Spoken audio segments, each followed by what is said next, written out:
अगदी झटपट होणारं मी उडीद डाळीचं घुटं तुम्हाला आज दाखवत आहे। आपली छोटी वाटी, अगदी छोटी वाटी असती त्या वाटीने ना मी 2 वाट्या उडीद डाळ घेतलेली, ते स्वच्छ धुवून कुकरला लावलेली आणि त्याला 5 ते 6 शिट्ट्या देऊन मी ती डाळ शिजवून घेतलेली। आता त्यातली मी निम्मी डाळ मी या हटणीने हटून घेतलेली आहे आणि निम्मी जी डाळ आहे ती मी हे ना शिजलेली डाळ मिक्सरमधनं फिरवून काढलेली आहे। इथं मी ह्याचं आपलं लसूण 10 ते 15 पाकळ्या, 4 हिरव्या मिरच्या आणि कोथिंबीर थोडी जास्त घ्यायची, ती सगळी ना मी पेस्ट करून घेतलेली आहे मिक्सरमधनं। आता 3 ते 4 चमचे मी तेल इथं उकळून घेतलेलं, त्याच्यात जिरे मोहरीची मी फोडणी केलेली आहे तयार आणि आता मी त्याच्यामध्ये ही जी आपण पेस्ट केलेली आहे ती घालणार आहे। मी पूर्णपणे तेलामध्ये घातलेली आहे। हा चिमटभर छोटा चमचा हिंग मी ह्याच्यामध्ये घालत आहे आणि अर्धा चमचा मी हळद घालणार आहे अशा पद्धतीनं आणि ह्याला व्यवस्थित मी आता परतून घेणार आहे।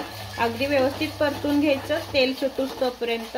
हे बघा व्यवस्थित तेल सुटलेलं आहे। मी आता ही हटलेली डाळ ह्याच्यामध्ये घालणार आहे आणि मिक्सरमध्ये फिरवलेली डाळ ही आपण त्याच्यामध्ये घालून घ्यायची आहे आणि सगळं परत एकदा व्यवस्थित ह्या मिश्रणामध्ये आपण परतून घेणार आहोत। हे बघा अशा पद्धतीने ही डाळ आणि हे आपण सगळं एकदम व्यवस्थितरित्या परतून घेतलेलं आहे। आता मी हे गरम पाणी करून घेतलं होतं ते मी ह्याच्यामध्ये घालणार आहे अशा पद्धतीनं आणि परत एकदा व्यवस्थित सगळं मिक्स करून घ्यायचं।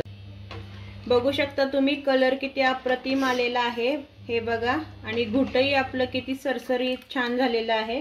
आता मी ह्याच्यामध्ये चवीपुरतं मीठ घालणार आहे।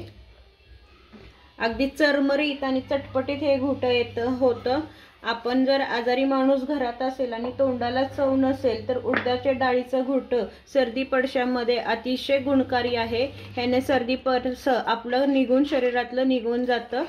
हे बघा अशा पद्धतीनं आता मी मीठ आणि थोडंसं बुटुकभर चिंच ह्याच्यामध्ये घातलेली आहे आणि मी आता ह्याला 5 ते 10 मिनिटं व्यवस्थितरित्या उकळी आणून देणार आहे। हे बघा 5 मिनिटं झालेत, आपल्या घुट्याला छान प्रकारे उकळी आलेली आहे। कलरही तुम्ही बघू शकता किती अप्रतिम झालेला आहे। चवीला चविष्ट असं आणि चटपटीत असं सुंदर असं आपलं हे घुटं तयार झालेलं आहे।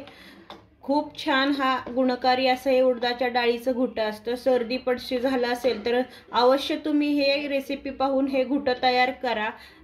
तोंडालाही चव उत्तम प्रकारे येते आणि अतिशय गुणकारी असं हे आपलं उडदाच्या डाळीचं घुटं आहे। तुम्हाला नक्की आवडेल, नक्की करून पहा। लाईक करा, शेअर करा आणि सबस्क्राईब करा। धनंजय डोईफोडे रेसिपी।